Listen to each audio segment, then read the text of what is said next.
All right, it's week 8 of the fantasy football season, and that means it's time for our weekly reminder that kickers are people too. Let me give you my tier rankings for 25 kickers heading into week 8 of the fantasy football season. Let's hop on into it. All right, first and foremost, every week, you got to start these guys every single week. These are my guys. I don't care what the matchups are. You just roll them out there. There may be limited some weeks. Other weeks, they are just money. They're going to deliver for you week in and week out. Okay, my start 'em every week, guys. Harrison Butker of the Kansas City Chiefs. Evan McPherson from the Bengals.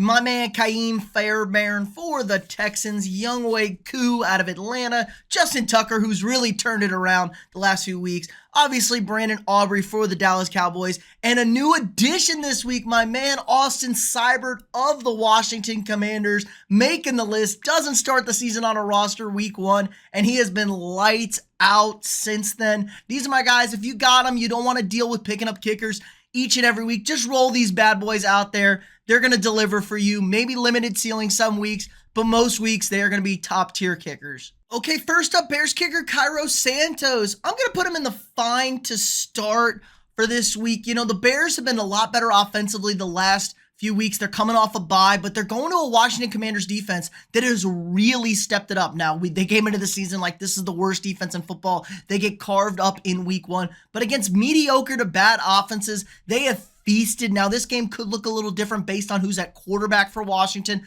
I think Santos is a fine start, but night game outside in DC, probably less than ideal kicking conditions. I'm going to say this could be a lower scoring game. So if you got him, I think he's an okay start, maybe limited ceiling, but he should be okay. Okay, Eagles kicker Jake Elliott. I'm going to throw him in the fine to start as well. Tough matchup at the Bengals. This Bengals defense was one of the worst defenses in football to start the season, but the last 2 weeks that they've been absolutely lights out. Pair that with Nick Sirianni as your head coach. He never wants to take field goals. It's kind of a pain in the ass if you're an Eagles fan. Too many 4th down attempts when Elliott has been one of the better kickers in the NFL. It just feels like they don't attempt enough field goals. Eagles also can struggle to move the ball sometimes, but he's an okay start. There could be some points in this game if the Bengals D reverts back to what we had seen earlier in the year and the Eagles offense keeps humming like they did last week against the Giants. So Elliott, an okay start. Okay, tough one again. My man Will the Thrill Riker playing on Thursday. Don't love Thursday matchups,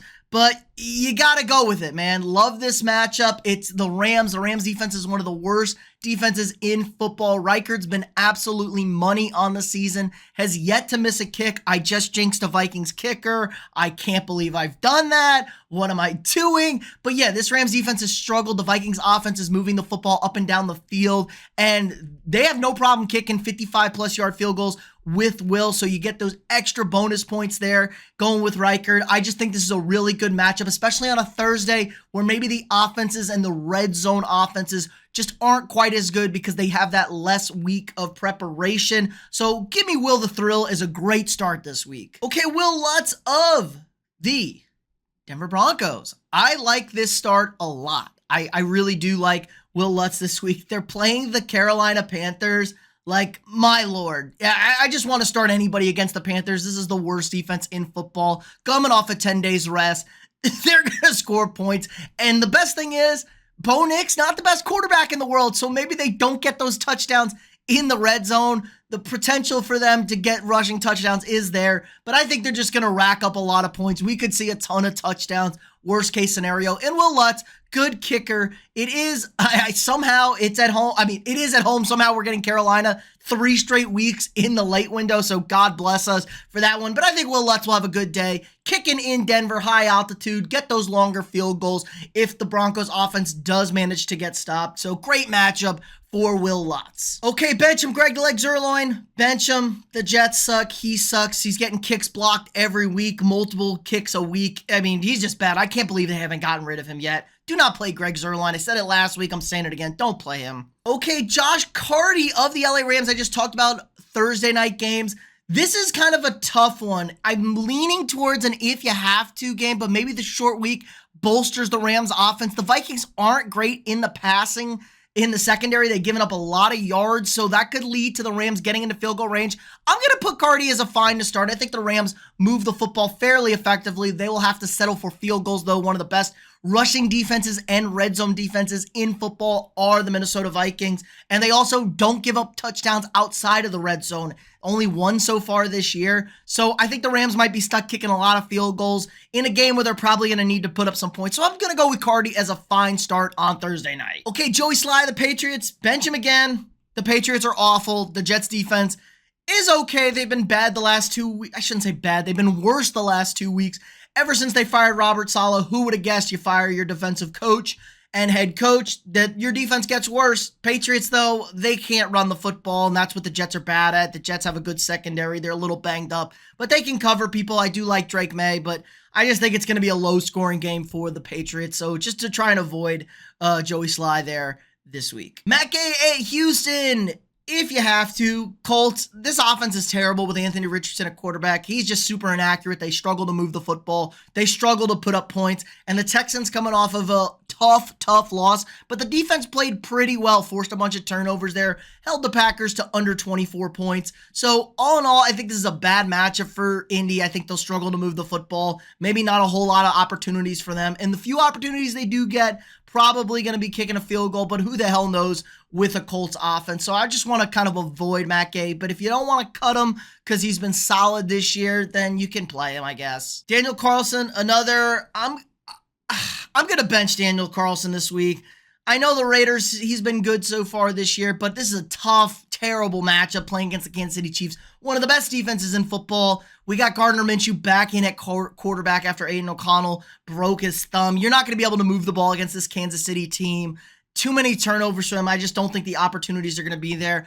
And, you know, maybe Antonio Pierce likes kicking those backdoor field goals for some reason. I think he got a lot of crap this week for that. So I expect him to be ultra aggressive, not settling for field goals, going for touchdowns and spots.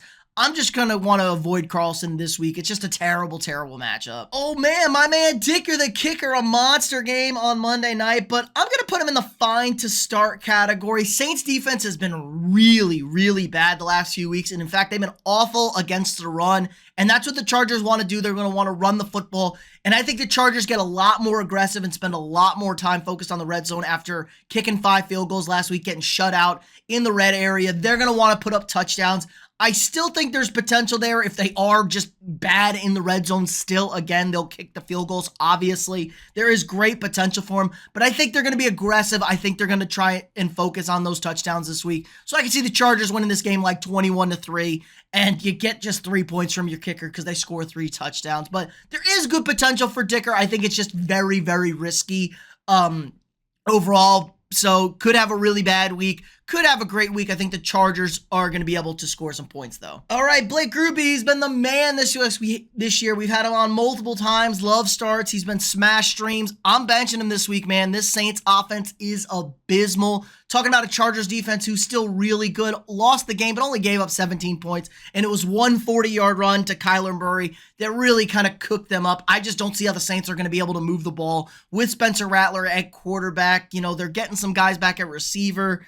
Alvin Kamara is getting old, man, it feels like. And when teams know what you're going to do running the football, it gets bad. This offense has been figured out. I knew it would be. Clint Kubiak offense, it's pretty basic stuff out there. Teams just weren't ready for it the first 2 weeks. It's been an awful offensive team the last 4 weeks now. I don't want to play Grupe. Okay, Chase McLaughlin. I'm going to put him in the love category this week. They going to play the Falcons. This was a high-scoring game in Atlanta a couple of weeks ago on a Thursday night. But the biggest thing here is no more Mike Evans, no more Chris Godwin. What is this Tampa Bay offense going to look like? They're going to have to lean on the run game, and I think it just limits them in the red zone. I think they're going to be okay moving the football. This Atlanta defense isn't very good, and McLaughlin has been absolutely money kicking the ball this year. I think it's a great matchup for them. I think they move the football, but struggle in the red area without their 2 top dog receivers, so they're going to settle for a lot of field goals. Defensive head coach Todd Bowles will take the points, especially in a big division matchup against the Falcons. So I love Chase McLaughlin this week. He's been awesome most of the year, if not all the year. Let's play my guy. If you got him, if you can pick him up, go pick him up. And if you believe in Chase McLaughlin as much as I do, head on over to Underdog. Check him out. Chase McLaughlin over 1.5 field goals made against the Atlanta Falcons. And when you sign up using promo code The Catch, you'll get our free pick 'em of the week. Matthew Stafford over half a yard. But don't worry if you're watching this video after Thursday, we have our free pick 'ems for Sunday. Dak Prescott over half a yard as well. And when you sign up using promo code The Catch, you get up to $1,000 in bonus cash from Underdog, 50% deposit match. That's promo code The Catch. Check out the links down below. Okay, Tyler Bass in Seattle. I'm going to put him in the if you have to category. This is a tougher matchup. Going to Seattle. Seahawks defense has been kind of hot and cold. They looked really good against Atlanta last weekend. But the Bills are just so aggressive offensively. They focus on scoring touchdowns. They do not like settling for field goals. They get ultra aggressive. And this offense for Buffalo is humming. They added in Amari Cooper. Keon Coleman has a breakout game. And the Seahawks potentially are getting Tark Woolen back in the defense. But if not, they're pretty banged up back there. I think this could be a high-scoring game. I just don't think there's going to be a lot of field goals on the board. I think we're talking 7s, not 3s. So if you got to play Bass, Bass has been a really solid kicker on a good offense all year. You can play him if you don't want to cut him, but I just don't think you can expect too much from Bass this week. But maybe they just get all stuffed up in the red zone and they kick a lot of field goals. I just don't see it from this Buffalo team. All right, Jason Myers. I'm going to put him in the fine to start this week. Same game, like I said, though. But I think Seattle's going to be able to move the ball a little bit better. Geno Smith has been awesome this year. He's thrown for almost 2,000 yards. The running game is good when Kenneth Walker is healthy. He's going to be feeling a little bit better. And this Bills defense has been very, very mediocre against the run to bad all season. Now, they were much better against Tennessee last week, but this is not Mason Rudolph at quarterback. Like I said, Geno's been lighting the league up. I think there's going to be points scored in this game, so it could be limited. But again, a defensive head coach, they're not as aggressive as the Bills. They will settle for some field goals, I think, especially if the Bills bow up in the red zone or Geno takes a bad sack. He's been known to do that from time to time. So I think Jason Myers is a good start this week, or he's fine to start for you if you want to go maybe low ceiling, pretty high floor though. All right, Steelers kicker Chris Boswell.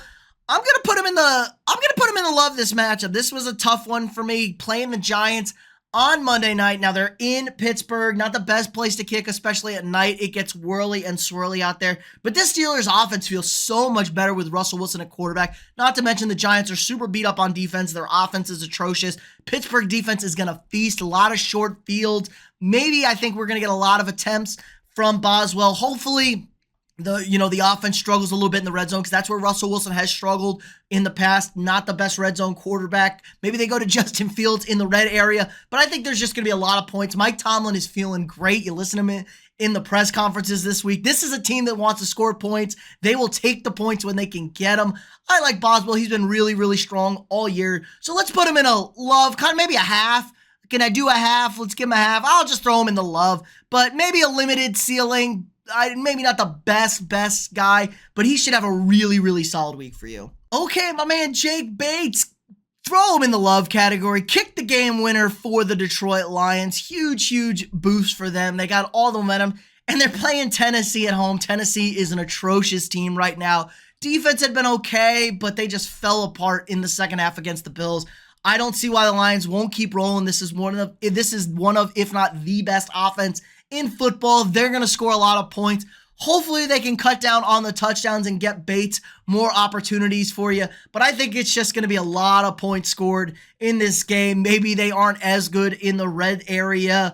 I mean, Jake Bates, though, has been absolute money for the Lions. Unbelievable. I think he's a perfect 10 of 10 for the Lions now. So I'm feeling really good if I got Jake Bates. I'm feeling really good if I'm a Lions owner in general. This offense loves to score points, and I don't think there'll be any difference this week against a mediocre to bad Titans team. Okay, Brandon McManus, a W, baby, gets another game winner. Now, Brandon McManus may or may not be an awful person, but that doesn't affect the tier rankings. We're all about kicking field goals and making points. I'm going to put him in the fine to start. Could potentially be a love matchup. This is a decent game. They're at Jacksonville. Jacksonville coming back from 2 weeks in London, coming off of a big win. I know it's a terrible Patriots team, but the Jags got a little bit of momentum there. I don't know if McManus can keep this up. I mean, a former Jags kicker, this could get a little interesting there. Packers are awesome offensively. They can move the ball, but I just got a weird feeling about this. Maybe McManus is riding a little bit too high after that game-winning kick and having an awesome season. I could see a dip back this week, but the Packers offense is very good. There will be opportunities for him. So I think this is a good start for you if you like rolling with McManus and the Packers. Oh, you could start him, but just don't be surprised if it turns into a disaster and it's just kind of, I don't know, it gets weird. And finally, Jason Sanders of the Miami Dolphins. I'm going to put him in the if you have to. I don't like this Dolphins offense. I know Tua is probably coming back this week, but it just doesn't feel good. It hasn't been right all season. It's been kind of ugly, awful offensively, and I think they're still going to struggle. I think the offensive scheme has been figured out. Plus, is it the best matchup in the world? Not really. No. I mean, Arizona's okay. They've been bad defensively in some games, but they looked really, really good on Monday against the Chargers. I know you say Dicker 5 field goals. There's a difference here. I know the Chargers are competent offensively. I have no idea what the Dolphins are going to look like. I worry about this a lot. If you got to start him, if you got a good hunch and you think this is just going to be like Tua's back, we're going to get back to 40 points a game or at least 30 points a game with this Dolphins team, I think you can play them. But I just want to wait and see a week. I don't trust it. I want to see it before I'll believe it. All right, but that's going to do it for us this week. Let me know in the comments down below if you got any questions. I'll be answering all your kicker questions throughout the week. If you haven't already, drop a quick like on this video, subscribe to the channel. We got all the fantasy content you could possibly need throughout the week. Your must-starts, quarterbacks, wide receivers, tight ends, running backs for every single matchup, waiver wire targets, your must-start guys, your boomer bust players for the week. Guys you can buy low. We're running up on the trade deadline. Get your roster set as we make a push towards the fantasy playoffs. We got live streams throughout the week answering all your roster questions. Again, like, subscribe, and share. We'll see y'all tomorrow.